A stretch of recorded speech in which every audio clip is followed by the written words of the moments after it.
اللہم صلی علی محمد وعلی آل محمد۔ آپ نے ویڈیو میں کہا ہے کہ کسی ماں نے وہ بیٹا نہیں جنا جو میرے دلائل کا جواب دے سکے، کیا آپ کے بعد علم ختم ہو؟ نہیں ہے میرے بھائی، دلائل کا جواب کی بات ہوئی ہے، یہ بات نہیں ہوئی کہ میرا جواب نہ دے سکے۔ میرا جواب تو لوگ دے رہے ہیں گالیوں کی شکل میں۔ یہ آپ بھی کہہ سکتے ہیں کہ اللہ نے کوئی بندہ پیدا ہی نہیں کیا جو قرآن اور حدیث کی جو واضح براہین ہیں، دلائل ہیں، ان کا جواب دے سکے۔ بالکل، یہ تو ہمارے عقیدے کا حصہ ہے کہ ہم جو قرآن و سنت سے دلائل سامنے رکھتے ہیں اس کا جواب کہانیوں سے، سٹوریوں سے، رو پیٹ کے، گالیوں سے نہیں دیا جا سکتا۔ اس کے لیے آپ کو قرآن سے جواب دینا پڑے گا، اور قرآن سے جواب ہوگا ہی نہیں۔ اس کی وجہ ہے کہ سورہ النساء کی آیت نمبر 82 ہے، اگر قرآن اللہ کے سوا کسی اور ہستی نے نازل کیا ہوتا تو تم اس میں اختلاف کثیر پاتے۔ اگر اس کے پہلے صفحے پہ لکھا ہے نا ایاک نعبد و ایاک نستعین، آخری صفحے تک بھائی یا علی مدد، یا عبد القادر جیلانی مدد، یا بہاولاک بیڑا تک، یا معین الدین چشتی پا لگا دے کشتی، بری بری سرکار بری کھوٹی قسمت کر دے ہری، اے گوڑی جے نکلنا نا۔ صبح، دوپہر اور شام کے ذکر بتا دے جو بندہ روزانہ کر سکے حدیث کے مطابق۔ ہاں، اس کے لیے ہم نے بلو کارڈ لکھ دیا ہے، آپ کو انشاءاللہ اینڈ پہ مل جائے گا، اور گرین کارڈ فرض نماز کے بعد کے اذکار، بخاری میں، مسلم میں جو رپورٹ ہوئے، اور بلو کارڈ جو صبح شام کے اذکار ہیں وہ آلموسٹ کوئی 27 کے قریب ہیں، لیکن ان میں سے بھی جو 5 کرٹیکل تھے نا، وہ الگ سے بھی ایک اورنج کارڈ بنا ہوا ہے، وہ بھی آپ کو مل جائے گا۔ اگر کوئی سارے نہیں بھی کر سکتا تو وہ کر لے، وہ ساری چیزوں کو کفایت کر جائے گی انشاءاللہ تعالی۔ کیا سجدہ شکر اپنی زبان میں دعا کر سکتے ہیں یہ نفلی سجدے کے اندر؟ سجدہ شکر میں کر لیں، ٹھیک ہے، کوئی مسئلہ نہیں، آپ نے کرنی ہے تو۔ باقی جو نماز کی شکل ہے اسے عربی میں رہنے دیں، اور عربی کی ایک دعا ساری دعاؤں کو کفایت کرتی ہے۔ ربنا آتینا فی الدنیا حسنہ وفی الآخرۃ حسنہ وقنا عذاب النار۔ دنیا کی ہر بھلائی، چاہے رزق ہو، اولاد ہو، اچھی تعلیم ہو، اچھی بیوی ہو، اچھا شوہر ہو، وہ فی الدنیا حسنہ ہے، اور وفی الآخرۃ حسنہ میں آخرت کی ہر بھلائی ہے، خواہ عذاب قبر سے بچنا ہو، میدان معیشت کی سختیوں سے آزادی ہو، میزان عمل پہ آسانی، پل صراط سے گزرنا، یہ سب کچھ وفی الآخرۃ حسنہ ہے۔ کیا رکوع اور سجدے میں طاق تسبیح پڑھنا لازمی ہے؟ اور کیا ایک سجدے میں لمبی تسبیح اور دوسری میں تھوڑی پڑھ سکتے ہیں؟ جی، جس طرح مرضی پڑھیں آپ، دونوں طرح جائز ہے۔ اور طاق تسبیح بھی کوئی ضروری نہیں ہے، سنن نسائی میں حدیث ہے، حضرت انس بن مالک کہتے ہیں کہ ہم نبی صلی اللہ علیہ وآلہ وسلم کے پیچھے رکوع اور سجدے میں 10 تسبیحات شمار کیا کرتے تھے۔ اب 10 تو ظاہر طاق نہیں ہے، ایون ہے، البتہ طاق کریں گے تو وہ ایک پسندیدہ چیز ہے، مشروع نہیں ہے۔ آپ نے اکثر سنا ہوگا کہ جنازے میں بھی طاق صفیں ہونی چاہیے، اور اس طاق کو بنانے کے لیے سنت کو قتل کرتے ہیں وہ، کہ اگلی صفوں میں جان بوجھ کے گیپ چھوڑ دیتے ہیں ایک فالتو صف بنانے کے لیے۔ اب صفیں بن رہی ہیں 4، وہ کہتے ہیں نہیں 5 پوری کرنی ہے، چوتھی کو ٹنڈا کر کے بنا دیں گے۔ حالانکہ صحیح مسلم میں حدیث ہے کہ نبی علیہ السلام نے ایک جنازہ پڑھایا جس کے پیچھے 2 صفیں تھیں، تو آپ نے تو توڑ کے 3 نہیں بنائی، اس بنیاد پہ کہ طاق جو ہے وہ اللہ تعالیٰ کو پسند ہے، اس لیے کہ اللہ بھی طاق ہے، اللہ بھی طاق ہے نا، اسی لیے وطر طاق رکھے گئے۔ یہ تو حدیث ہے بخاری میں کہ اللہ وطر ہے اور وطر کو پسند فرماتا ہے، لیکن اس کی بنیاد کے اوپر یہ حرکت کرنا کہ سنت کو آپ توڑ دیں تو بالکل غلط ہے۔ آپ دیکھ لیں اللہ کے جو حروف تہجی ہیں وہ بھی ایون ہے، آڈ نہیں ہے۔ محمد کے حروف تہجی وہ بھی جفت ہے، طاق نہیں ہے۔ اس طرح یعنی خام خواہ چیزوں کو ریلیٹ کر کے تو اپنے اوپر امپلیمنٹ کرنا یہ بالکل غلط ہے۔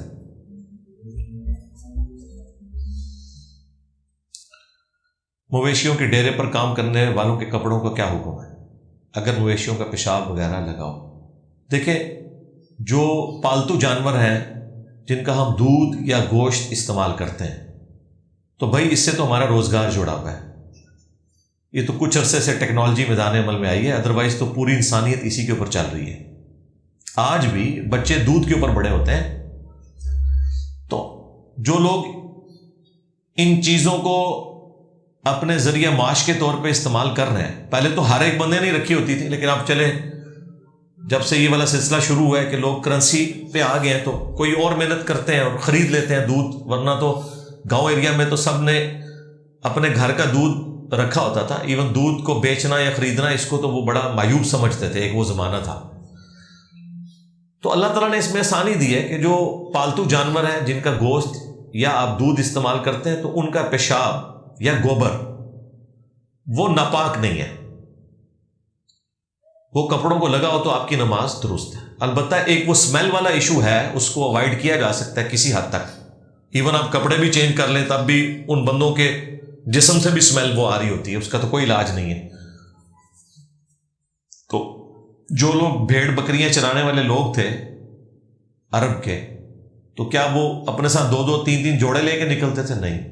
آپ حدیث اٹھا کے دیکھ لیں، صحیح مسلم میں حدیث ہے کہ بکریوں کے باڑے میں بھی آپ نماز پڑھ سکتے ہیں. اب بکریوں کا باڑا جہاں بکریاں آپ نے پالی ہوئی ہیں تو اس میں تو کوئی 1 انچ جگہ بھی نہیں آپ کو ملے گی جہاں ان کی مینگنیاں یا پیشاب نہ ہو.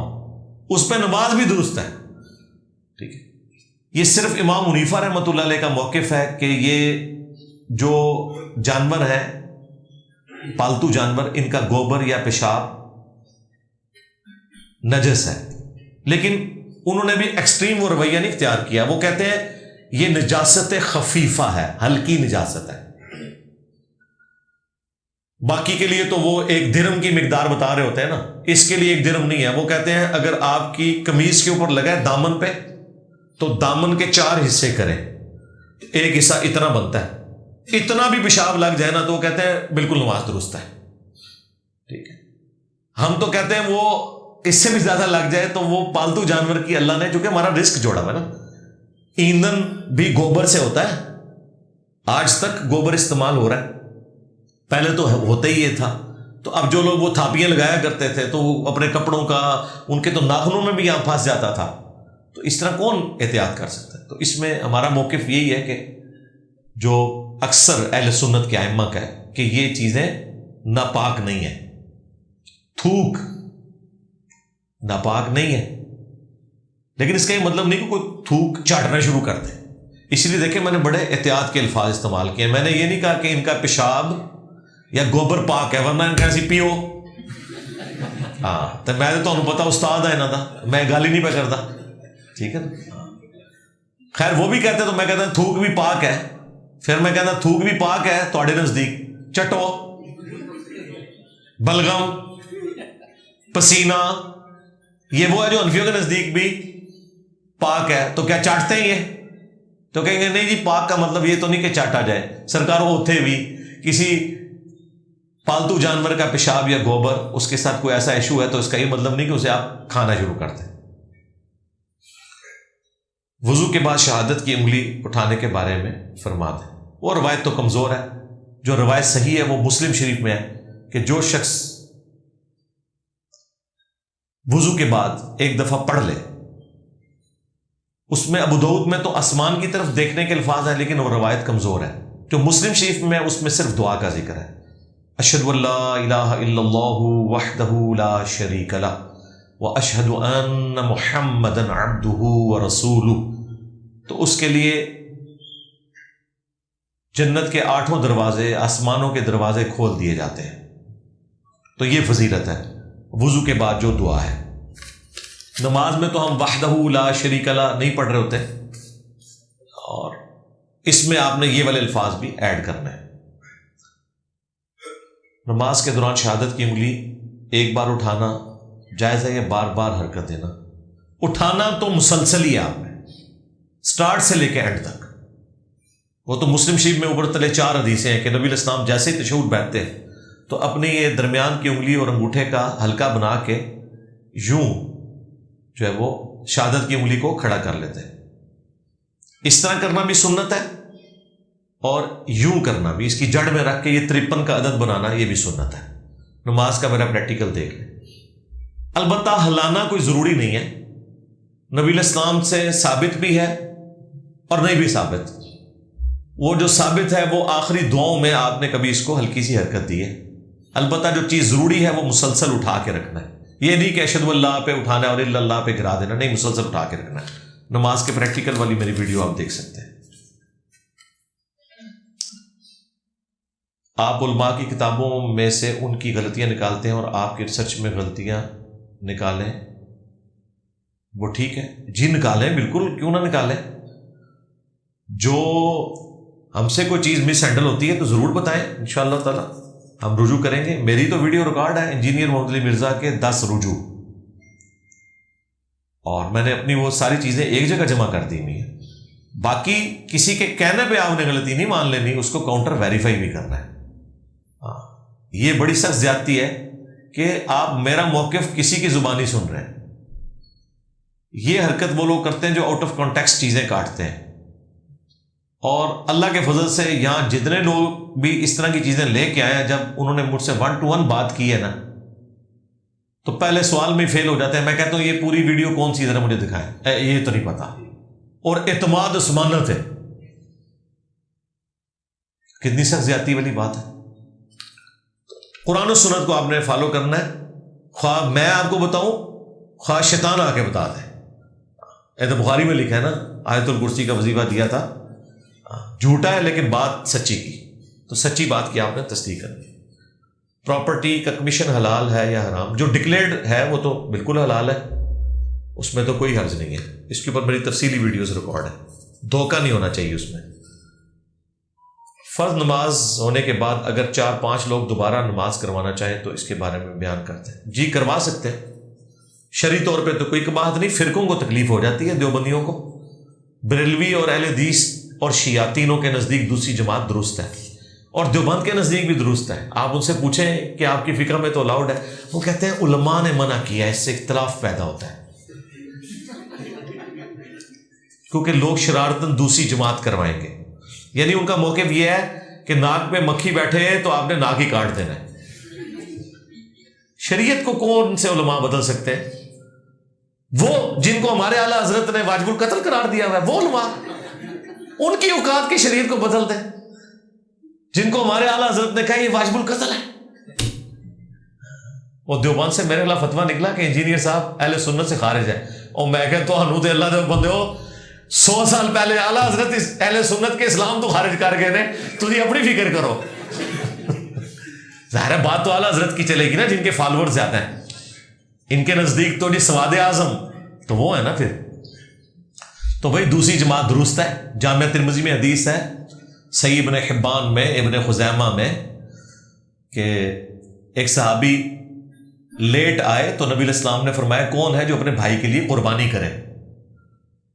تو ایک صحابی کھڑے ہوئے. دوسری روایتوں میں آتا ہے حضرت ابوبکر صدیق رضی اللہ تعالیٰ عنہ، تو انہوں نے قربانی کی، اور وہ قربانی یہ تھی کہ وہ نماز اپنی پڑھ چکے تھے، اس کے باوجود اس نئے آنے والے بندے نے جماعت کروائی اور انہوں نے پیچھے نفل نیت کیے تاکہ اسے جماعت کا ثواب مل جائے. یہ اصل ہے حدیث دوسری جماعت کی. اور امام بھی 2 جماعتیں کروا سکتا ہے. بخاری مسلم حدیث ہے، معاذ ابن جبل رضی اللہ تعالیٰ عنہ کہتے ہیں کہ میں نبی علیہ السلام کے پیچھے عشاء کی نماز پڑھتا تھا، پھر اپنی قوم میں جا کے ان کی امامت کرواتا تھا. اپنی تو پڑھ آئے ہیں تو امامت کس چیز کی کروا رہے ہیں؟ خود نفل نیت کر رہے ہوتے تھے اور پیچھے لوگ فرض پڑھ رہے ہوتے تھے. لہذا دونوں باتیں ثابت ہو گئیں. فرض والے کے پیچھے نفل ہو جاتے ہیں، نفل والے کے پیچھے فرض ہو جاتے ہیں. اور اسی میں امپلائڈ ہے زور والے کے پیچھے عصر کی نماز ہو جاتی ہے، عصر والے کے پیچھے زور کی نماز ہو جاتی ہے. صرف وہ جماعت جو ہے نا اس کا ثواب آپ نے ویل کرنا ہے. ایون تراویح میں ایک بندہ لیٹ پہنچا ہے، ابھی اس نے عشاء بھی پڑھنی ہے، تو جو 2 تراویح ہو رہی ہیں ان کے پیچھے عشاء کے 4 فرض نیت کرے. جب امام سلام پھیرے وہ 2 اور ملا کے اپنے فرض پورے کر لے. اور یہ مسئلہ صرف سب کانٹیننٹ کا ہے. عرب ملکوں میں تو لائن لگی ہوتی ہے جماعتوں کی.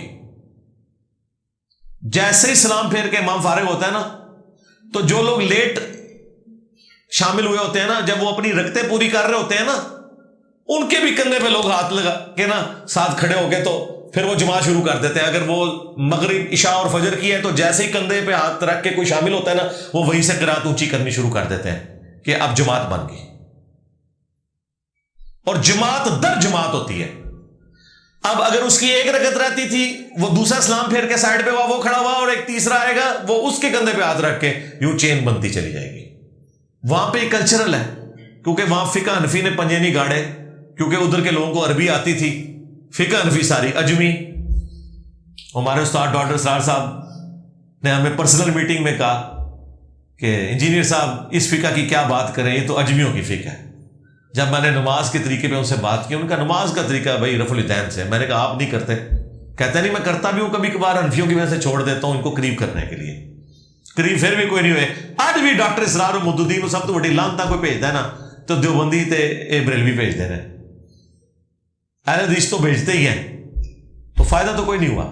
اس لیے بہتر ہے ننگی تلوار بن جاؤ. نہ تو میرے نبی سا ہے ہی کوئی نہیں، تیرے بابے تھے شاہ ہی کوئی نہیں، لے جو بابے تو دبو جا کے.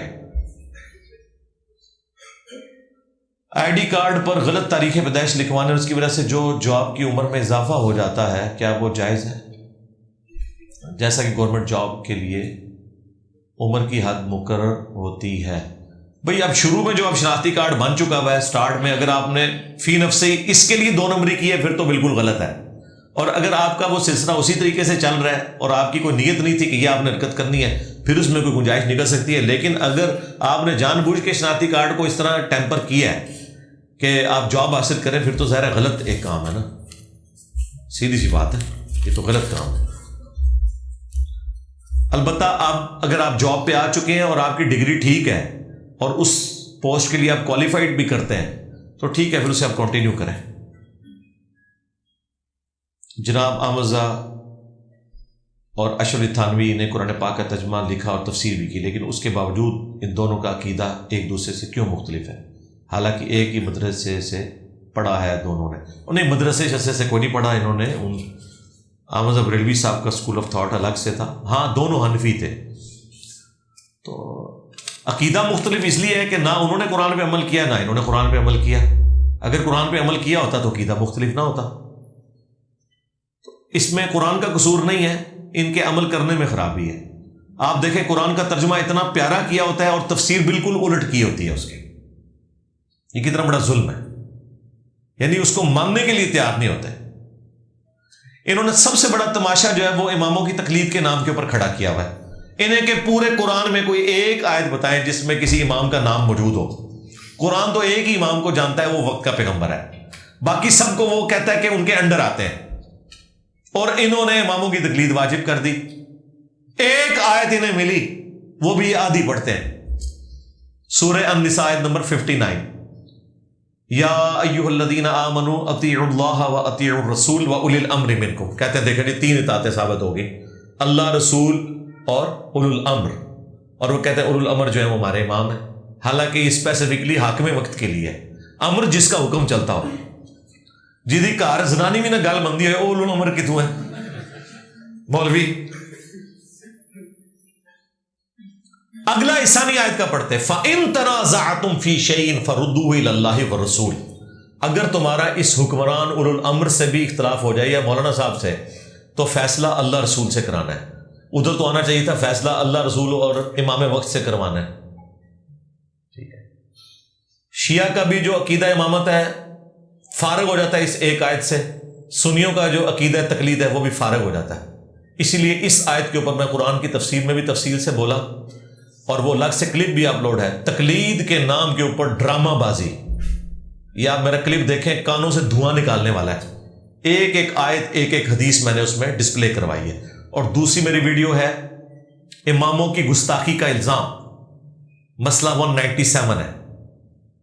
اس میں بھی میں نے کھول کے بیان کیا، کیونکہ جب ہم یہ باتیں کرتے ہیں ہمیں اماموں کا گستاخ کہتے ہیں، کیونکہ قرآن و حدیث کا تو مقابلہ نہیں کر سکتے نا، تو یہ اماموں کو آگے کھڑا کر دیتے ہیں. ہم آیت پیش کر رہے ہیں، وہ کہتے ہیں جی پھر امام حنیفہ غلط سن.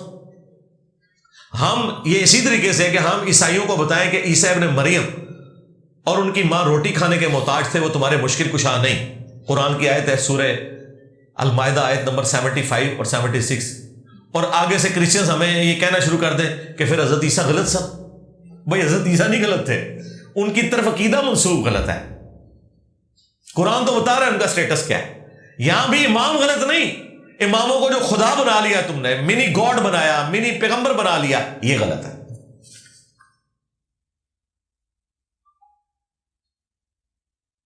کیا فارن کرنسی ٹریڈنگ کرنا جائز ہے جیسا کہ لوگ ڈالرز میں انویسٹ کرتے ہیں؟ اب تو گورنمنٹ نے جو پابندی لگائی ہے اس کو تو آپ نے فالو کرنا ہے. باقی اس طرح کی یہ کرنسی کے مارکیٹ سے ڈالر اٹھا کے اسے شارٹ کر کے اور پوری قوم کو جو ہے وہ اس طریقے سے مصیبت میں ڈال دینا، بھائی یہ تو ذخیرہ اندوزی میں آتا ہے، سیدھی سی بات ہے. ہاں چاند کسی نے تھوڑے بہت رکھنے ہیں وہ رکھے، اس کا رائٹ ہے، وہ تو ہم نے گولڈ بھی رکھا ہوا ہے گھر میں زیور کی شکل میں. اسی طریقے سے کسی نے فارن کرنسی تھوڑی بہت رکھی ہے وہ تو ٹھیک ہے، بینک میں اکاؤنٹ کھولیں فارن کرنسی کا، لیکن آپ ساری فارن کرنسی اٹھا لیں، سارے پلاٹس جو نئے نئے لانچ ہوئے ہیں وہ ساروں کی فائلیں اٹھا لیں اور بعد میں اپنی مرضی سے انہیں مہنگا کر کے بیچیں، تو میرے بھائی یہ غریب آدمی تو ان ہاؤسنگ سکیمز کے اندر اپنی قبر بھی نہیں بنا سکتا، پلاٹ کہاں سے خریدے گا؟ یہ سب کچھ ان لوگوں کی وجہ سے ہوا ہے جنہوں نے ذخیرہ اندوزی کی ہے. ذخیرہ اندوزی کی ایک شکل ہے یہ. صحیح بخاری میں حضرت عمر کا ایک کافر کے ہاں مان لینا ان کی بزدلی کی علامت نہیں. بزدلی کیوں ہے؟ ہاں جو آپ کو بتایا گیا نا بزرگوں کے بارے میں اس کے تحت تو واقعی بزدلی بنتی ہے، کیونکہ آپ کو تو پتا ہے کہ عبد القادر جیلانی نگاہ مار کے مرید جلا کے راکھ کر دیتے تھے، تو حضرت عمر کی تو پھر نگاہ جو ہے وہ پورا مکہ ہی جلا دیتی. ایسا تو نہیں ہوتا نا بھائی. ہاں اب تو بالکل نہیں ہوتا انجینئر کے آنے کے بعد. ہاں انجینئر کے آنے کے بعد یہ آپ کا سارا جھوٹ تو بڑھ گیا. یہ جھوٹ تو گیا اب آپ کا. تو ایسا نہیں ہوتا. خود نبی علیہ السلام نے مان لی بھائی طائف سے جب آئے ہیں، ہاں آپ کو امان جب دی مکے کے سردار نے تو پھر آپ انٹر ہوئے. مطعم نے، اور اس کے بارے میں بخاری میں حدیث ہے کہ آج مطعم مجھے کہتا تو میں سارے بدر کے قیدی بغیر فدیہ لیے ہی چھوڑ دیتا، کیونکہ اس نے مجھے اس وقت امان دی تھی جب قتل کے فتوے میرے جاری ہو چکے تھے.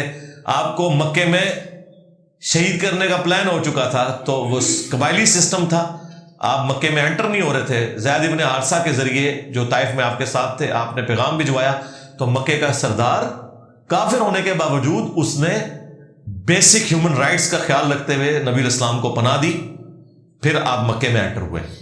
تو یہ کوئی بزدلی کی علامت نہیں ہے. دنیا کو اللہ نے اسباب کے ساتھ جوڑا ہوا ہے. کبھی کبھار اللہ چاہے تو معجزہ کرامت بھی کر سکتا ہے، عموماً معاملات معجزات کے ساتھ نہیں جڑے ہوئے ہوتے، وہ آپ نے اپنے گیون سرکمسٹانسز میں سب کچھ کرنا ہوتا ہے. ایک مرد کتنی پیور چاندی پہن سکتا ہے؟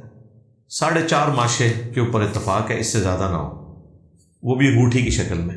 لاکٹ نہیں پہن سکتا یا بالی بھی نہیں ٹانگ سکتا، انگوٹھی.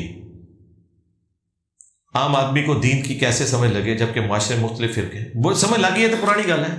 اب پچھلی کو صدی دے کو سوال لگ رہا ہے، لگ سمجھ گئی سب نو بھائی، جو اللہ کی تلاش میں اسے سمجھ لگے گی. بھائی جو ہمیشہ کی کامیابیوں کا ذریعہ ہے دین، وہ آپ کو فٹ پاتھ پہ چلتے ہوئے تو کسی نے آپ کے جیب میں وہ پرچی نہیں ڈال لینی کہ یہ حضرت کامیابی کا نسخہ ہے. محنت کریں گے بھائی، دنیا میں کوئی کام محنت کے بغیر ہوا ہے؟ ایک گندم کے دانے کو روٹی تک پہنچتے ہوئے کتنی محنت ہوتی ہے،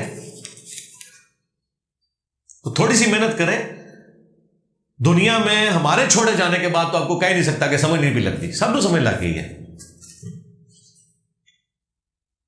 قبر کی زندگی میں روح اور جسم کا کیا تعلق ہے؟ یہ برزخی معاملہ ہے جی، تعلق ہے، یہ ذہن میں رکھیے گا. لیکن روح اس مٹی کی ڈھیری میں نہیں ہوتی، ادھر صرف جسم ہے، اور اس جسم کے اوپر بھی جو کیفیت گزر رہی ہے عذاب کی شکل میں یا رحمت کی شکل میں، وہ آپ کیمرے سے آبزرو نہیں کر سکتے. وہ ہڈیاں راکھ بھی بن جائیں، اگر وہ جنت میں تو جنت میں. اب یہ دنیا ہی ایک وکھری ہے جس کا کوئی تعلق ہی نہیں اس دنیا کے ساتھ. جب اس دنیا کے ساتھ تعلق ہی نہیں ہے تو یہ سائنس تو دنیا کی زندگی سے ڈیل کرتی ہے نا، فزیکل ورلڈ سے. فرشتے، برزخ، قبر، آخرت، جنت، جہنم، یہ فزیکل ورلڈ کی چیزیں ہی نہیں ہیں، ان کے اوپر یہ رولز اپلائی ہی نہیں ہوتے. اس لیے ان پہ صرف ایمان رکھا جاتا ہے، اسی لیے ایمان بالغیب کہا جاتا ہے ان چیزوں کے اوپر.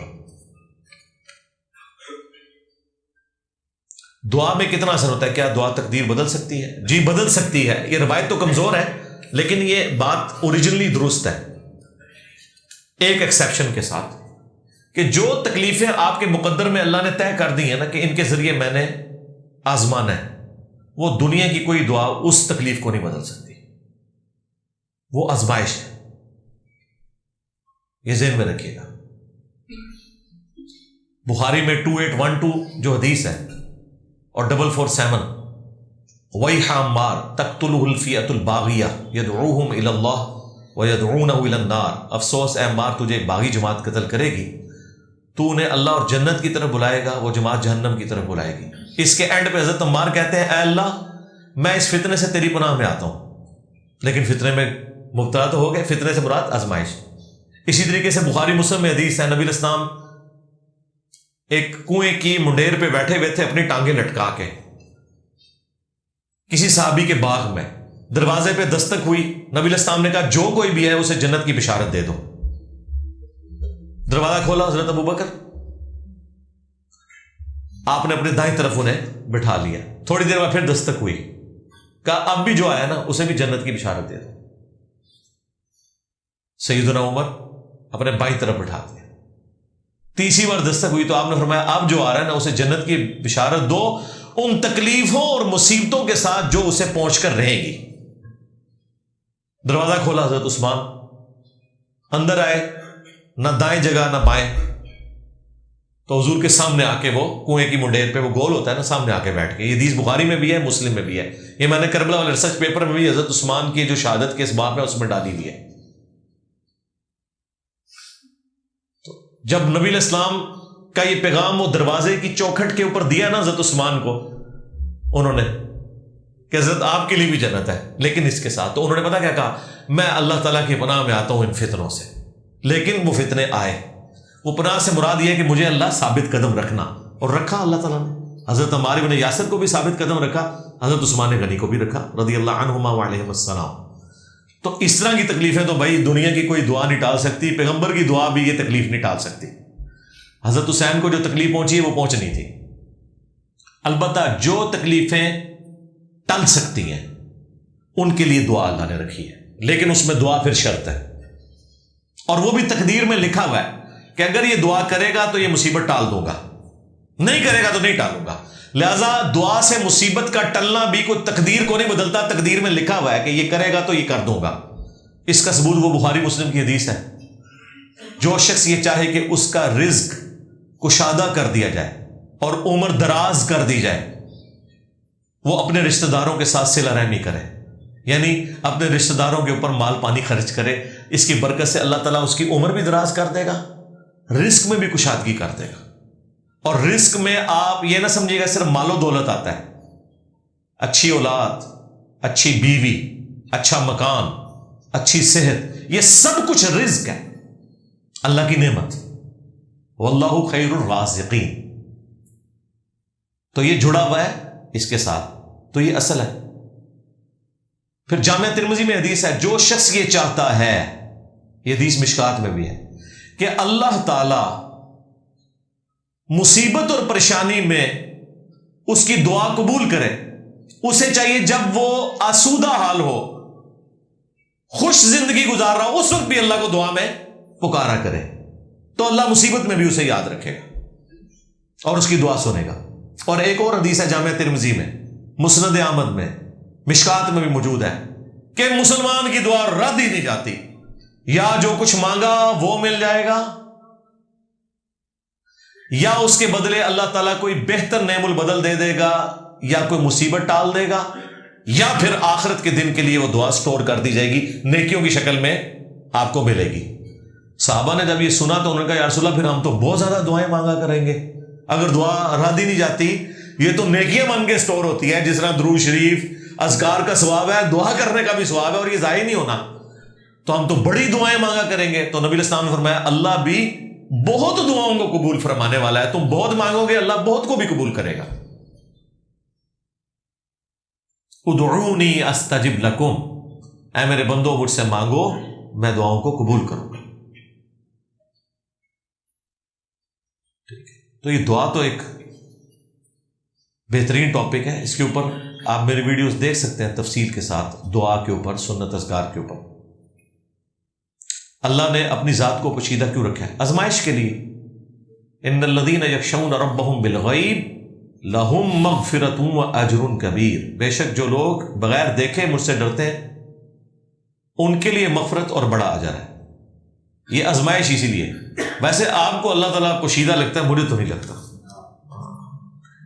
ہر چیز میں اللہ تعالیٰ اپنی قدرتوں سے اتنا آیا ہے کہ اگر دنیا میں سب سے کوئی نمایاں ہستی ہے نا تو اللہ کی ذات ہے.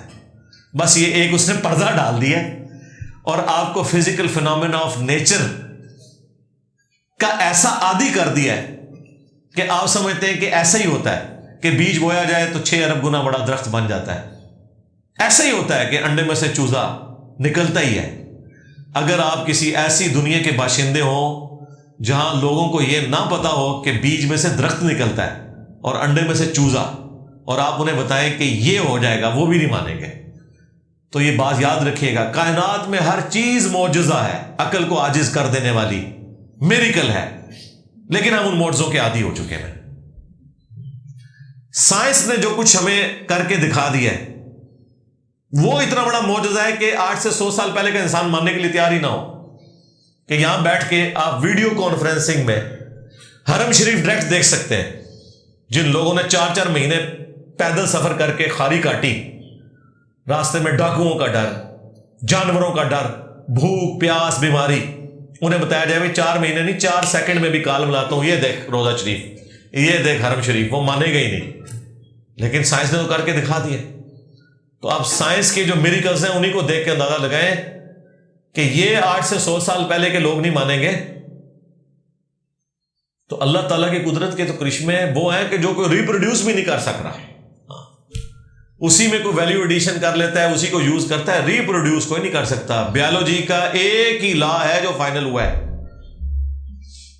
اس اعتبار سے ویسے تو 2 لاز ہیں، ایک تو یہ کہ ہر زندہ چیز پانی سے پیدا ہوئی ہے، دوسرا اگر کوئی لا فائنل ہوا ہے وہ یہ ہے کہ لیونگ تھنگس جو ہے وہ نان لیونگ تھنگس سے نہیں بن سکتی. مرغی نہیں انڈا دینا ہے تو اس میں سے چوزا نکلنا ہے، انڈا نہیں آپ بنا سکتے، انڈا مرغی نہیں دینا ہے.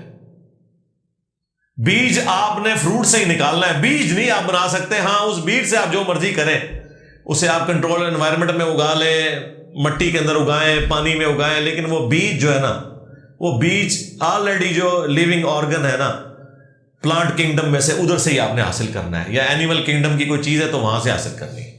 میں جسے چاہتا ہوں ہدایت دیتا ہوں. حالانکہ ہم نے سنا ہے کہ اللہ تعالیٰ 70 ماؤں سے زیادہ پیار کرتے ہیں، تو اللہ تعالیٰ ہر کسی کو ہدایت کیوں نہیں دیتا؟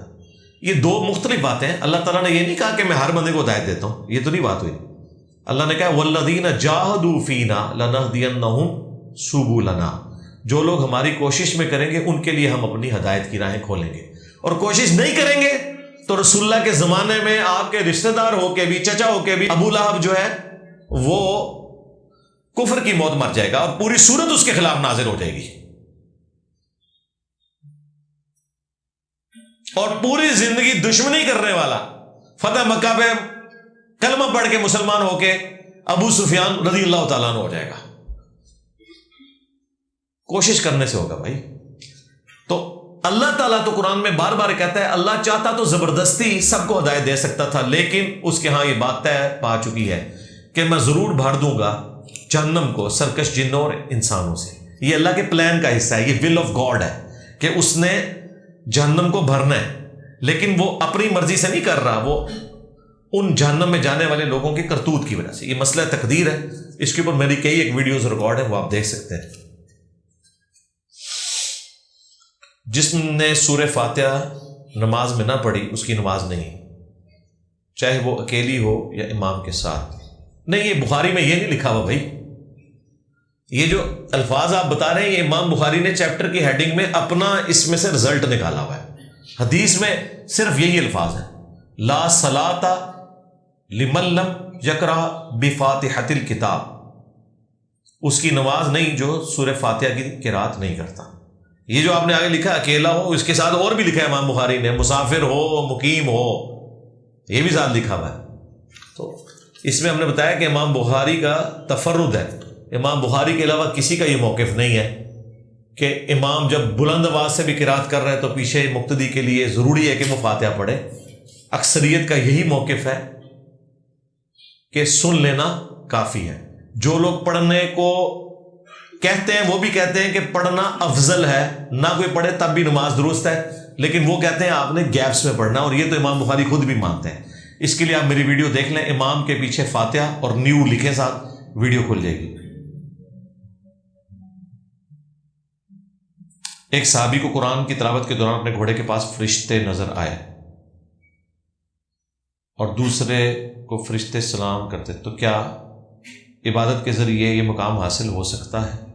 مے بی مے ناٹ بی، یہ اللہ کی مرضی ہے. پہلی بات ہے کہ یہ جو سورۃ الکہف کی تلاوت کے دوران وہ فرشتے نظر آئے تھے، ان کو تو پتہ ہی نہیں تھا فرشتے ہیں، وہ تو بعد میں پتہ چلا کہ وہ بادل تھا جو فرشتوں کی شکل میں تھا. پہلی بات تو فارغ ہوگی، ان کو تو پتہ ہی نہیں تھا یہ فرشتے ہیں.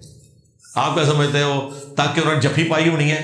نہیں، فرشتے جب انسانی شکل میں آتے ہیں پھر ہی نظر آتے ہیں. ایک صحابی کے بارے میں مسلم شریف میں آیا کہ وہ فرشتوں کا سلام سنتے تھے. عمران بن حسین ایک صحابی تھے. تو یہ اللہ تعالیٰ نے انہیں ایک کرامت دی تھی، اور کسی صحابی کے بارے میں رپورٹ نہیں ہوا. ملتان کے ایک شیخ صاحب وفات پا گئے ہیں،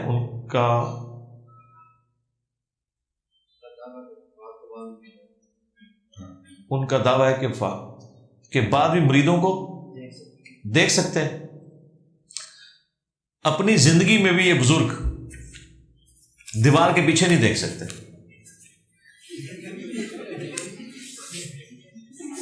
یہ حالت ہے ان کی. یہ کہتے ہیں قبر میں جا کے سنتے ہیں، چھوڑ دیں. کوئی بزرگ جب سویا ہو، خراٹے لے رہا ہو، اس کے پاس کھڑے ہو کے آپ نے یہ بولنا ہے کہ انجینئر صاحب ٹھیک نہیں، تسی غلط ہو. اور جب سو کے اٹھے تو اسے پوچھے کہ کیا سی میں تو ٹائم قیامت آ جائے.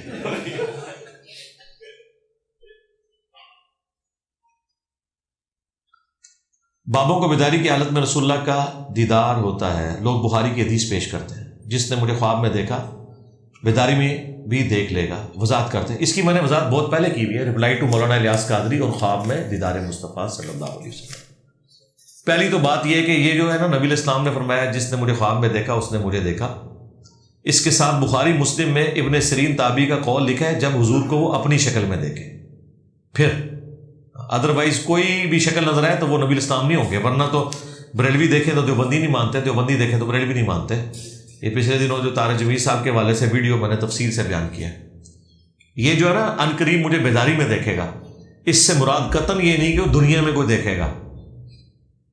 اس کے بارے میں محدثین کا موقف یہ ہے کہ یہ نبی الاسلام کے مبارک زمانے میں اگر کسی کو اللہ تعالیٰ نے خواب میں دکھایا تو اس کے لیے بشارت ہے کہ عنقریب وہ حضور کو دیکھ کے صحابی بن جائے گا. یا یہ مطلب ہے، یا یہ مطلب ہے اگر آج کے زمانے میں کوئی دیکھے تو عنقریب سے مراد ہے کہ قیامت کے دن مجھے دیکھ لے گا. تو آپ کہیں گے قیامت تو بہت دور ہے. نہیں سرکار، مسلم شریف میں حدیث ہے میں اور قیامت اس طرح ساتھ ہے جس طرح دو انگلیاں. جو مر گیا تو اس کی تو قیامت قائم ہوگی. یہ آپ کو لگ رہا ہے اتنے ہزار سال سے لوگ قبروں میں ہیں، جب وہاں اٹھائے جائیں گے تو ان کو تو پتہ بھی نہیں ہوگا اس چیز کا کہ کیا معاملات جو ہیں وہ ہو چکے.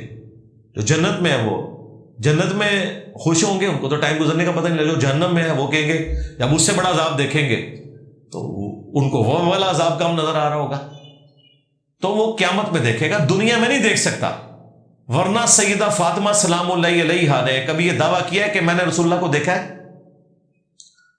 چھپا تو نہیں سکتی تھی، نیور. ہاں یہ ہمیں پتا ہے کہ 6 مہینے روتے روتے وہ اسی غم کے اندر فوت ہو گئی. اما عائشہ 47 ایئرز تک اس حجرے میں رہی ہیں جس کے 7 والے کمرے کے اندر رسول اللہ کی قبر مبارک تھی. کوئی جھوٹی روایت ہی دکھا دے کہ اما عائشہ نے کبھی حضور کو دیکھا، سب کہانی ہے، جھوٹ ہے. یہ جب کچھ سنا کریں ان کو کہا کریں کہ جھوٹوں پہ اللہ کی لعنت.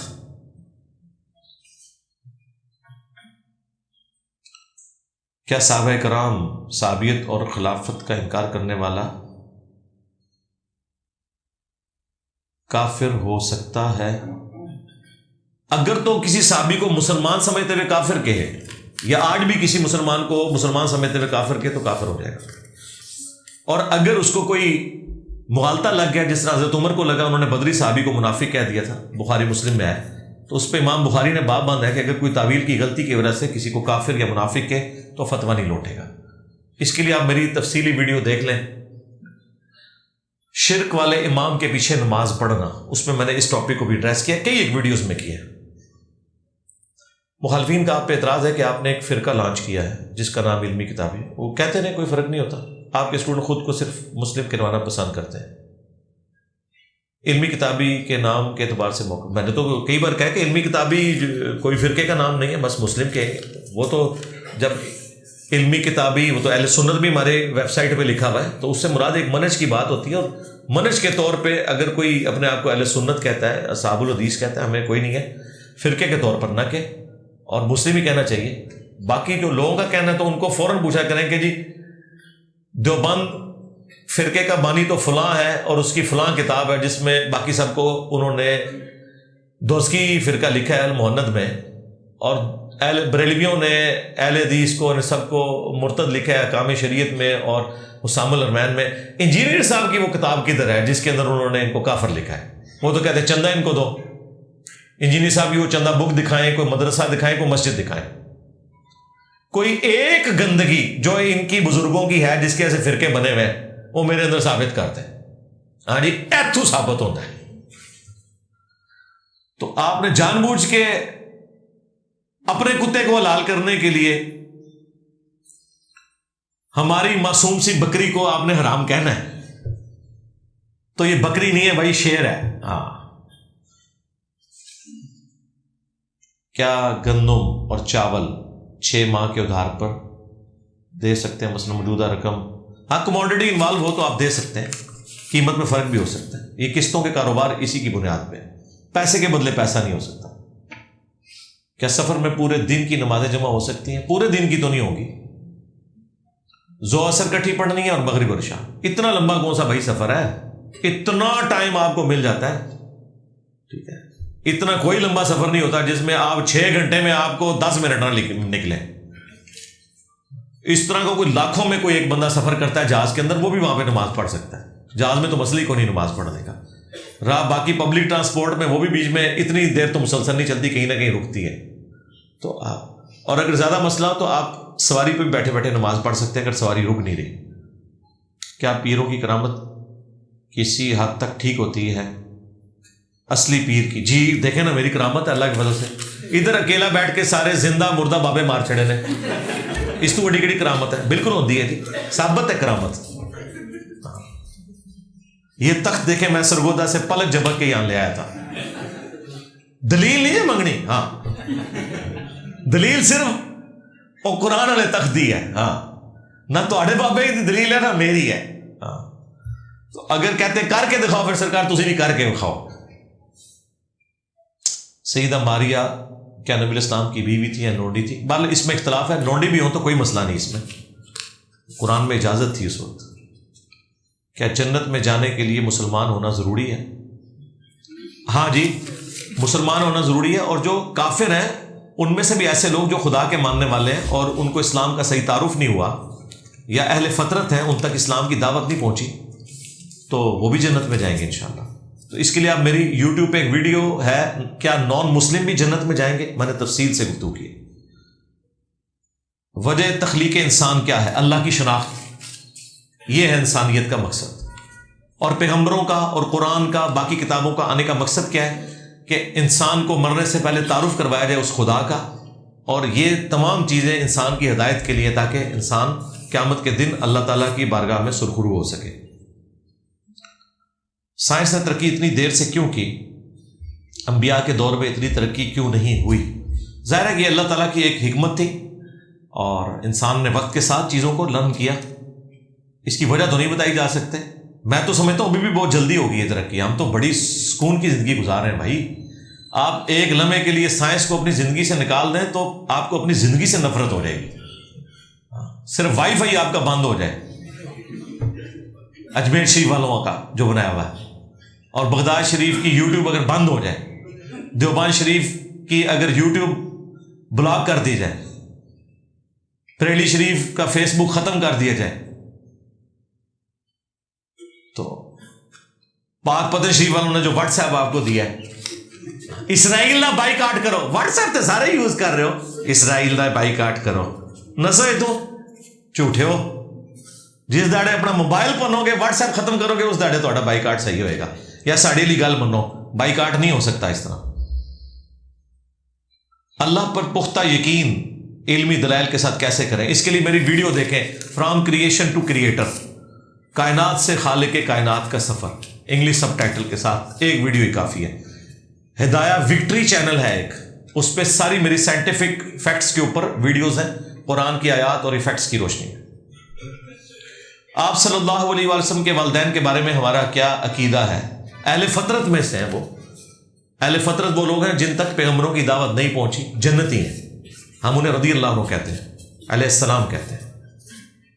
تو ایمان والدین مصطفیٰ، اس کے اوپر میری ویڈیو دیکھ لیں. اس حوالے سے جو اہل حدیث نے فتنہ کھڑا کیا ہے، کچھ حدیثوں کو مس کوٹ کر کے میں نے ایک ایک بات کا جواب دیا ہے. ہجڑوں کا جنازہ ہوتا ہے؟ جی ہوتا ہے، آپ کو بتائے بغیر ہی وہ کر دیتے ہیں، چونکہ ایک علیحدہ سے کمیونٹی بن چکی ہے. ظاہر ہے جنازہ تو ہوگا، کیوں نہیں ہوگا. تو مرد و عورت کی ایک ہی دعا ہوتی ہے، تو ہجڑوں کی بھی وہی کامن دعا ہوگی جو ان کے لیے کی جائے گی.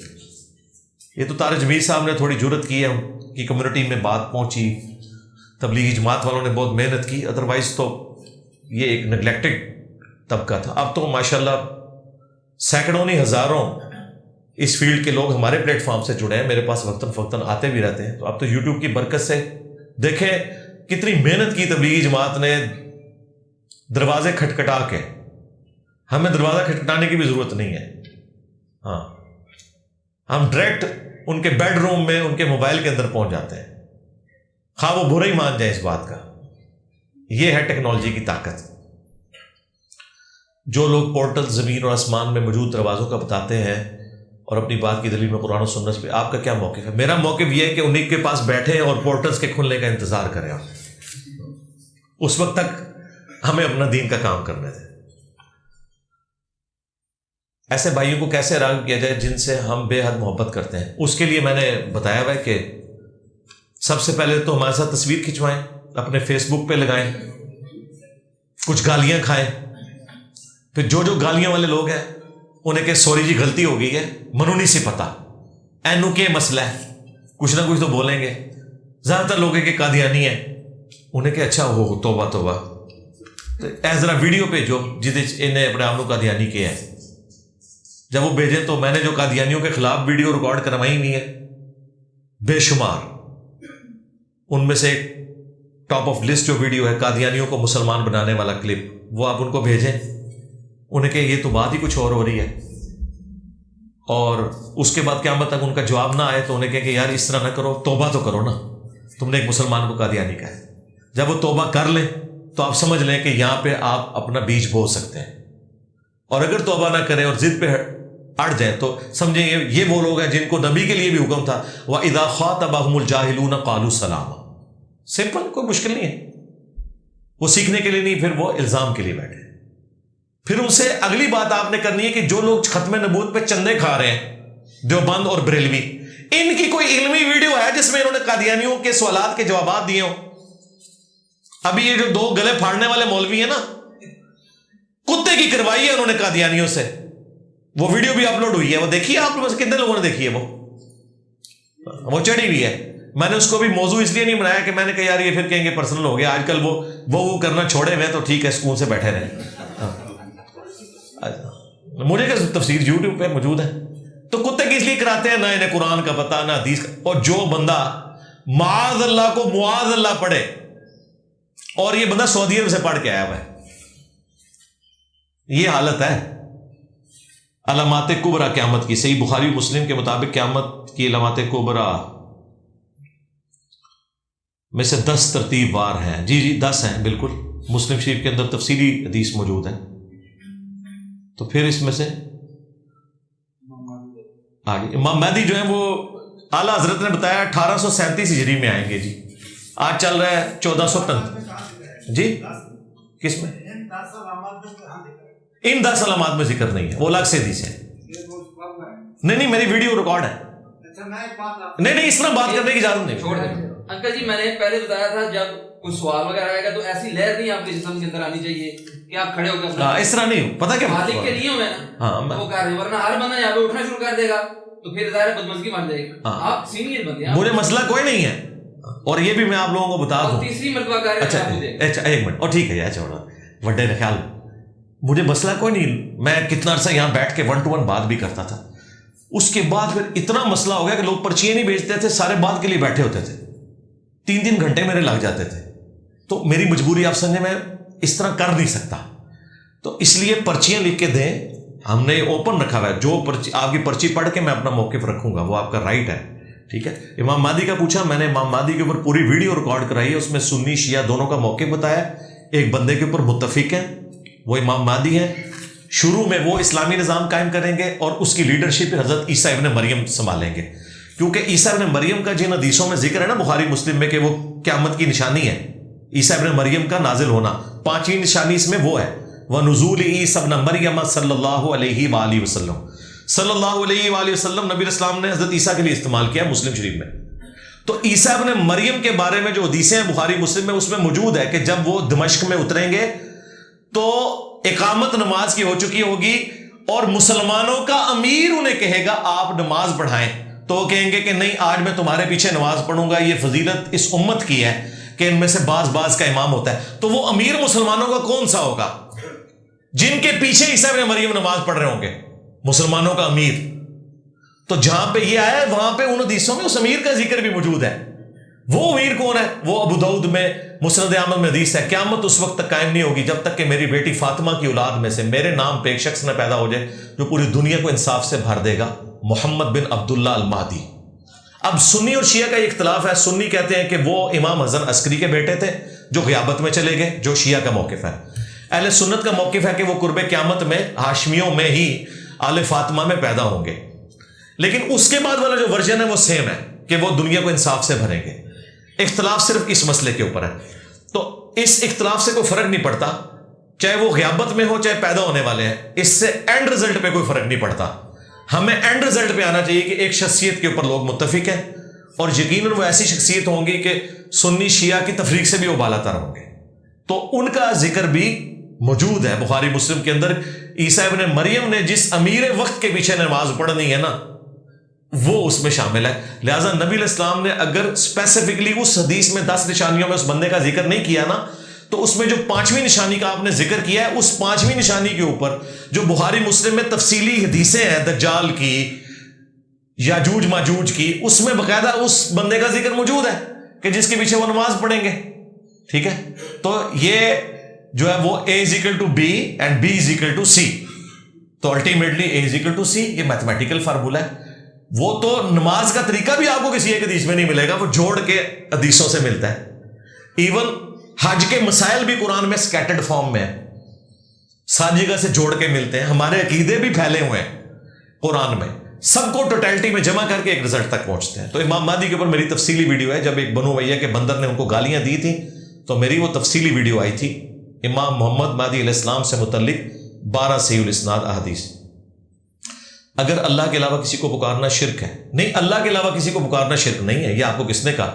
میں تو بار بار یہی مقدمہ پیش کر رہا ہوں، اللہ کے علاوہ کسی کو مدد کے لیے پکارنا جو آپ کے سامنے موجود نہیں ہے، یہ شرک ہے۔ پکاریں تو آپ بے شک کہیں لبیک یا رسول اللہ، لبیک یا حسین، ٹھیک ہے، یہ آپ بے شک کہیں اے قائد اعظم احسان ہی احسان، آپ پڑھیں نغمے، کوئی فرق نہیں پڑتا، مدد کے لیے تو نہیں پکار رہے، یہ محبت کا اظہار ہے، یہ آپ کر سکتے ہیں، یہ تو قرآن میں آیا ہوا ہے۔ سورہ ہود میں، سورۃ الاعراف میں، جب نبیوں کی قومیں برباد ہوتی تھیں، بربادی کے بعد جب وہ کھنڈراٹ دیکھتے تھے پیغمبر مڑ کے، تو شعیب علیہ السلام نے کیا کہا؟ اے میری قوم، میں نے تو تجھے بڑا سمجھایا تھا۔ تو حضرت شعیب جو ہے وہ کافروں کو بھی یا کہہ کے پکارے مرنے کے بعد، دیکھا یار ثابت کیتا ہے قرآن، تو کسی نے نہیں کہا حضرت مر گئے نے، بھئی یہ اظہار ہے، یہ ہو سکتا ہے، مدد کا مسئلہ ہے۔ پکارنا نماز میں نہیں ہم پکارتے السلام علیکہ ایھا النبی، بخاری مسلم کے الفاظ ہیں، جب تم سلام پڑھو گے اللہ تعالیٰ زمین و آسمان میں ہر نیک بندے تک تمہارا سلام پہنچا دے گا، السلام علینا وعلی عباد اللہ الصالحین۔ تو یا رسول اللہ تو نماز کا حصہ ہے، اصل مسئلہ ہے غائب میں مدد کے لیے پکارنا۔ یہ دھوکہ دینا یہ لوگ بند کریں کہ ہم قائل نہیں ہیں جی، یہ بھی کوئی جھگڑا نہیں کہ دور سے کوئی سن نہیں سکتا۔ حضرت سلیمان علیہ السلام نے کتنی دور سے چیونٹیوں کی آواز سن لی تھی۔ جھگڑا صرف ایک ہے، مدد کے لیے نہیں پکار سکتے کسی ایسے شخص کو جو آپ کے سامنے موجود نہیں ہے۔ ہاں ٹیلی فون کال پہ ہے تو آپ کہہ سکتے ہو کہ نیسلے دی 2 بوتلیں بھیج دو، لیکن عبد القادر جیلانی کو فون نہیں ملا سکتے تسی کہ حضرت اے 2 نیسلے دی بوتلاں جڑیاں نے غوثیہ پلازے تو ذرا بھیج دو، وہ نہیں ہو سکتا۔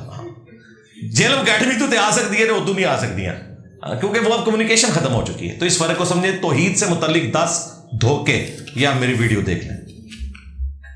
اولیاء کی کرامت کی حقیقت کیا ہے بتا چکا ہوں نا اللہ کے فضل سے. ہاں ہے, ہو سکتی کرامت. کرامت کے اوپر تو میں نے اتنی تفصیلی ویڈیوز ریکارڈ کروائی ہیں, 4 لیکچرز ریکارڈ کرائے ہیں, مسئلہ 131 ABCD. اور یہ 2 سال پہلے جب مفتی منیب الرحمان صاحب نے پورا دنیا اخبار کے اندر میرے اوپر مسلسل مضامین لکھے تو میں نے وہ پورا مضمون کا پوسٹ مارٹم 2 گھنٹے میں کیا ہے. کرامات اور معجزات کی حقیقت ہم مانتے ہیں. جو معجزے اور کرامت کا انکار کرے وہ کافر ہے, وہ مسلمان ہی نہیں ہو سکتا. ہاں یہ ذہن میں رکھیے گا. لیکن وہ معجزہ اور کرامت جو ثابت ہے. ہاں, اور اگر کہ نہیں سارے مننے چاہیے تو بریلویوں کو منو کہ دیوبند مدرسہ نبی الاسلام نے بنیاد رکھی سی اور کہتے ہیں آتے نہیں نہ مان سکتے تو اسی بھی او نہیں مان سکتے.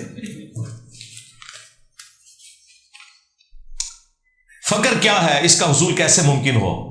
فقر بڑا آسان ہے. ایک دربار بنائیں, چندے اکٹھے کریں اور V8 میں پھریں. یہ سارے کسٹوڈین فقر کے جو ہیں, انجینئر صاحب کے پاس تو آج بھی موٹر بائک ہے. اور جو فقر کے کسٹوڈین ہے, میری بیعت جن پیر صاحب کے پاس تھی نا سیال شریف, 1981 میں ان کی ڈیتھ ہوئی ہے روڈ ایکسیڈنٹ میں. اور ان کے پاس جو کار تھی نا اس میں پیٹرول اتنا ڈلتا تھا کہ اپنا پیٹرول پمپ رکھنا پڑتا ہے. 81 میں خواجہ قمر الدین سیالوی صاحب 81 میں ان کی ڈیتھ ہوئی. اور ان کی کار ابھی تک انہوں نے تبرکن سنبھال کے رکھی ہوئی ہے, وہ جو مرونڈا ہوئی تھی سیال شریف میں. فقر کی یہی نشانی ہے نا. اور جینی صاحب کو رونی موٹر سائیکل ہی ہے. اندازہ کرو کتنے 81 تے کتنے 2023.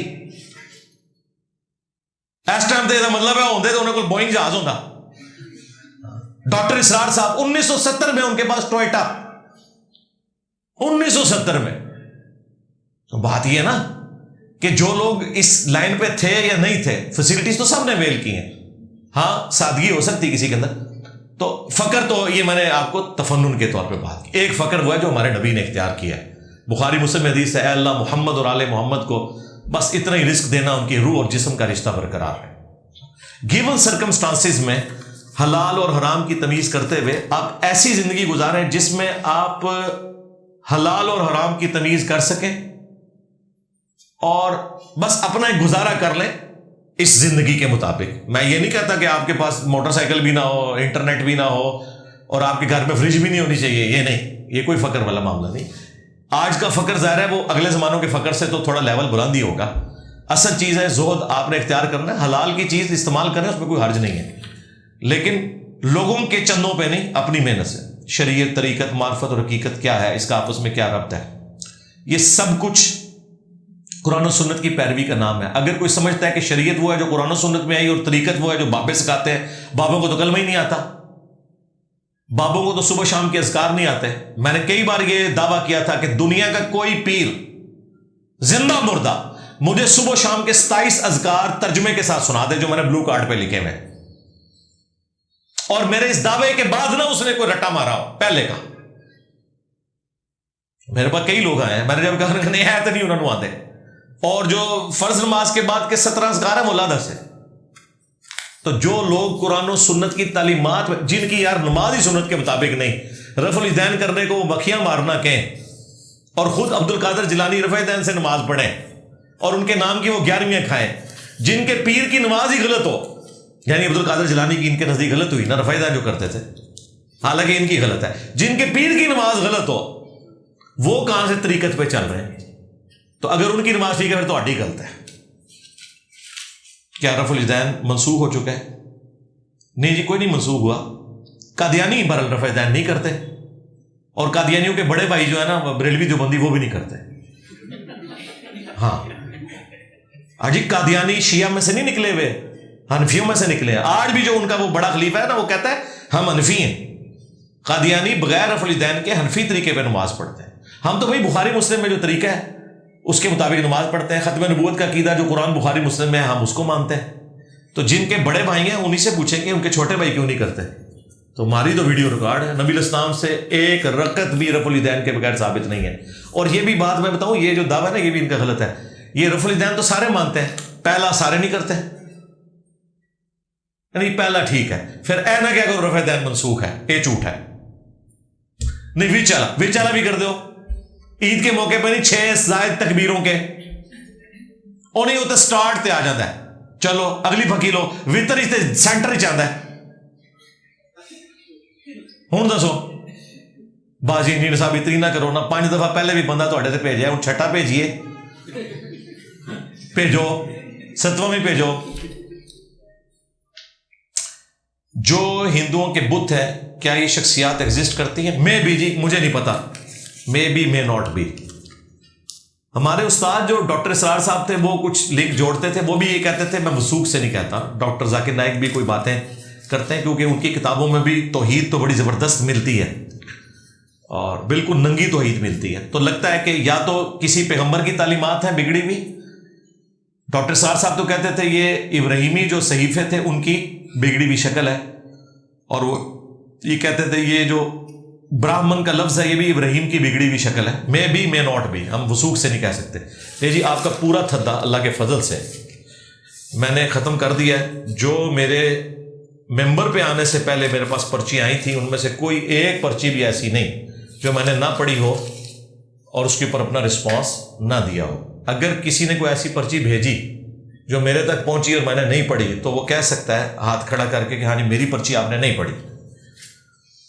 اللہم انی اسألک بأنک انت اللہ لا الہ الا انت الاحد الصمد الذی لم یلد ولم یولد ولم یکن له کفوا احد وإلہکم الہ واحد لا الہ الا هو الرحمن الرحیم الف لام میم اللہ لا الہ الا هو الحی القیوم اللهم صل على محمد وعلى آل محمد ربنا آتنا في الدنيا حسنة وفي الآخرة حسنة وقنا عذاب النار ربنا آتنا من لدنك رحمة وهيئ لنا من أمرنا رشدا اللهم اغفر لحينا وميتنا وشاهدنا وغائبنا وصغيرنا وكبيرنا وذكرنا وأنثانا اللهم من احييته منا فاحيه على الاسلام